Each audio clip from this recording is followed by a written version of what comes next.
Artillery is a special type of weapon first used in the 399 BC. It was a type of ground-based gun like howitzers and ship-installed gun in battleships and other naval vessels that mainly means in contemporary usage as projectile firing weapons. The main reason it is very destructive is that it can annihilate enemy strongholds without being positioned into the heart of the battlefield. The evolution of tactics and the introduction of more powerful and destructive projectiles such as the missiles and heavier shells made the artillery even more deadly. One example of artillery effectiveness and usefulness in a conflict is the bombardment strategy mainly employed during the First World War, and the shore bombardment during the Operation Overlord or D-Day in the Second World War. Artillery barrage or bombardment aims to soften up the defenses in heavily fortified enemy positions like bunkers, castles, coastal installations, and even cities. Modern artilleries like the self-propelled howitzers and rocket artilleries could annihilate enemies from far more ranges and could deliver more destructive effect and firepower concentration to the battlefield, which makes it very lethal as well as vital in modern combat.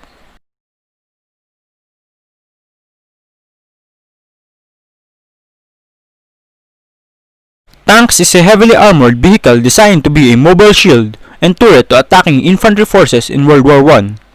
The first modern tank, the Mark I, was first used in the Battle of the Somme, and since then the concept of the tank became more and more important to the battlefield. Throughout major wars, tanks proved its effectiveness in rapidly modernizing conflicts. Tanks is arguably one of the workhorses of modern ground combat. The combination of its heavy armor and turret power provides a military a formidable spearhead in penetrating deep into enemy lines, which makes it a very potent weapon.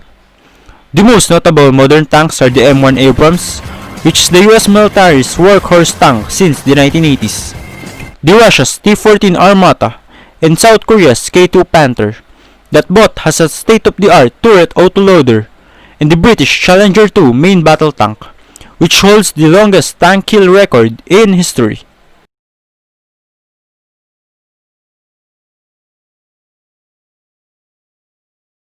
Although the debut of fighter and bomber aircrafts were unsuccessful in the beginning of the Great War, many militaries saw the potential of air dominance in modern warfare. So during the interwar period, many militaries around the world briefly enhanced their aerial capability. During the Second World War, fighter aircrafts and bombers played a vital role in air dominance and battlefield control. During the Cold War, supersonic bombers capable of carrying more destructive and powerful ordnance made these aircrafts a part of a country's nuclear triad. The introduction of stealth technology greatly increased fighter jet and bombers' effectiveness in carrying operations in the battlefield.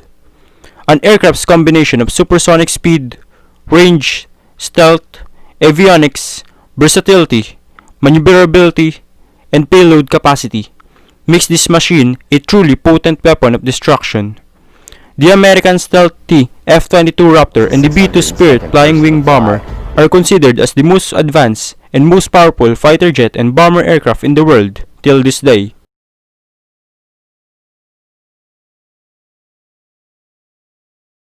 The age of the aircraft carriers had just begun shortly after the Great War. In 1918, the HMS Argus of the Royal Navy became the world's first carrier capable of launching and recovering naval aircrafts. The Second World War further increased the importance of this behemoth in modern naval warfare. The Cold War paved the way for more complex, powerful, and modern supercarriers. This colossal behemoth serves as a mobile naval base and an on-call outpost, which enhances a country's power projection in disputed waters and battlefields. Aircraft carriers is like an aircraft artillery that could position itself outside the heart of the battlefield and devastate enemy positions without being spotted. The United States possessed 20 aircraft carriers, 11 of which are super carriers. The biggest and most advanced aircraft carrier in the world, the Gerald R. Ford, could carry a total of 90 to 100 aircrafts in any waters anywhere in the world. The other notable modern carriers are the French Charles de Gaulle, China's Shandong, the Nimitz class of supercarriers, and the British Queen Elizabeth class of short takeoff vertical landing aircraft carriers.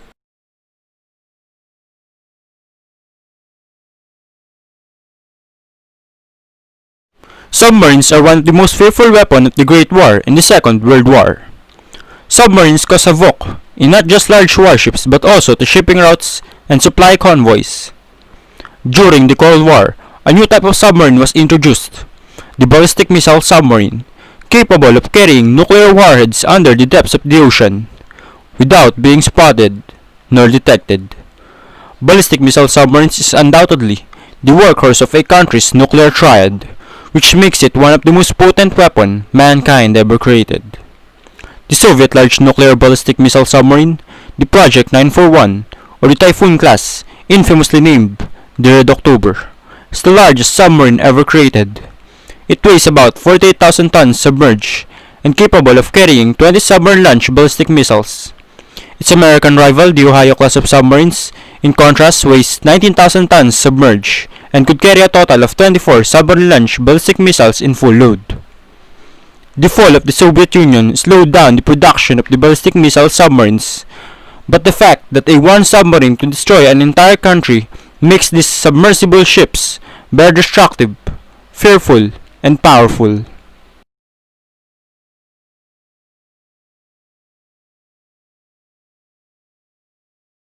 Intercontinental and submarine-launched ballistic missiles is a guided missile that follows a ballistic trajectory as its projectile motion.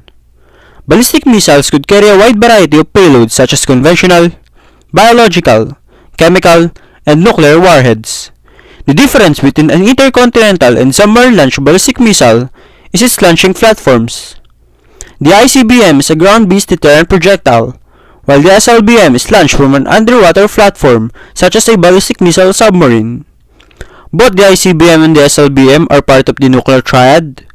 Because of its orbital trajectory and supersonic speeds, these ballistic missiles are difficult to be detected nor stopped, thus making it a very deadly and destructive weapon, especially when it carries thermonuclear warheads. Some of the most famous ICBM and SLBM are the Boeing Minuteman III intercontinental ballistic missile and the Trident submarine-launched ballistic missile of the United States.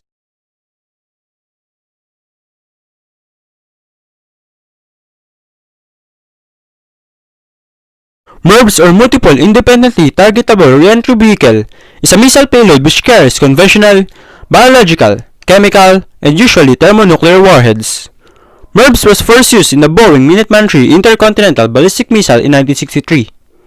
MIRVs works like a supersonic meteors dispersed from the host or a ballistic missile, allowing multiple locations to be independently targeted in the same time, making it a very destructive machine. The creation of MIRVs drastically reduced the needed missiles for a strike or retaliation during an all-out nuclear war. The advantage of MIRVs against a traditional single-warhead missiles is that it could deliver greater destructive power concentration to the battlefield, and it minimizes the effectiveness of the anti-ballistic missile systems, which is programmed in intercepting individual warheads.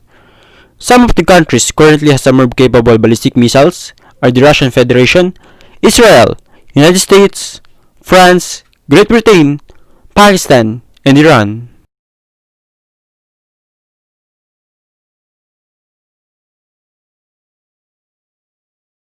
The bomb that paved a new age in the history of mankind and changed the world forever. The atomic bomb. The first detonation of a nuclear weapon is the Trinity test, which led by Julius Robert Oppenheimer, the wartime head of the Los Alamos Laboratory during the Manhattan Project. In August 1945, the atomic bomb showed its destructive prowess. The little boy, a uranium atomic bomb, vaporized Hiroshima. 3 days later, Fat Man, a plutonium atomic bomb, vaporized Nagasaki, bringing the Japanese Empire into submission and ending the Second World War. During the Cold War, an all-out nuclear weapon arms race between the United States and the Soviet Union had begun, putting the world in the brink of a nuclear war. The atomic bomb destructive power comes from nuclear fission, a process in which the nucleus of an atom splits into 2 or more nuclei that produces a very large amount of energy and gamma photons. Currently, only 9 countries have a nuclear stockpile in their weapons arsenal. These are France, Great Britain, Russia, China, the United States, India, North Korea, Pakistan, and Israel.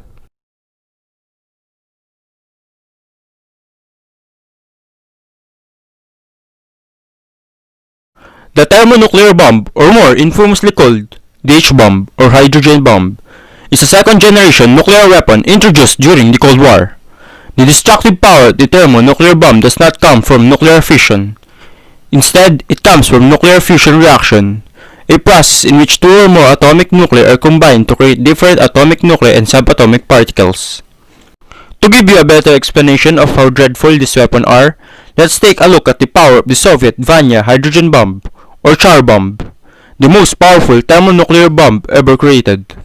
It yields about 50 megatons of TNT. Compared to atomic bombs dropped on Japan, the Patman plutonium bomb and Little Boy uranium bomb yields about 36 megatons combined. In short, a single thermonuclear bomb is more powerful than the atomic bombs dropped on Hiroshima and Nagasaki combined. Currently, only 6 countries had conducted thermonuclear tests. These are Great Britain, Russia, United States, France, China, and India.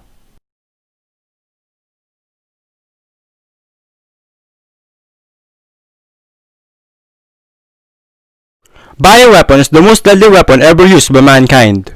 It is more deadly and could inflict greater amount of casualties than the rest of all listed weapons here combined.